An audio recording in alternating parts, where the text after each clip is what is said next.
ఎవరిని చేయకుండా నేను మంచి డైలాగ్ చెప్పి ఫెంటాస్టిక్ అందరినీ గెలుచుకొని అక్కడికి వెళ్తానని ఓకే అనుకో. గెలుచుకునే డైలాగ్ చెప్పాలి ఓకే యమా ఏమంటివి మానవ జాతి నీచమా? ఎంత మాట వైతరిని వరకు వెంటాడి వేధించి ముక్కుతుపలు పెట్టి మీ ధర్మసూత్రములను మంటగలిపి పతి ప్రాణములు దక్కించుకున్న నారీమణి సావిత్రిదే జాతి మానవ జాతి. తన భక్తితో సాక్షాత్ పరమశివుణ్ణే ప్రత్యక్షము గావించి మీ వాసమును సైతం గడ్డిపోచగా మెంచి ప్రాణహరులైన మిమ్ములనే ప్రాణభయంతో పరుగులెత్తించిన పసివాడు మార్కండేయుడే జాతి మానవ జాతి.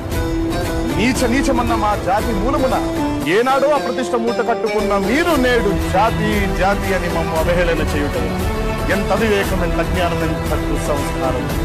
నేటి నుంచి దేవుడు అధికుడు నరుడు అధముడు అన్న కించ భావాన్ని కూకటి వేళ్లతో సైతం ప్రకటించి వేసి మొక్కులు పొందే ముక్కోటి దేవతలు దిక్కుల నేలే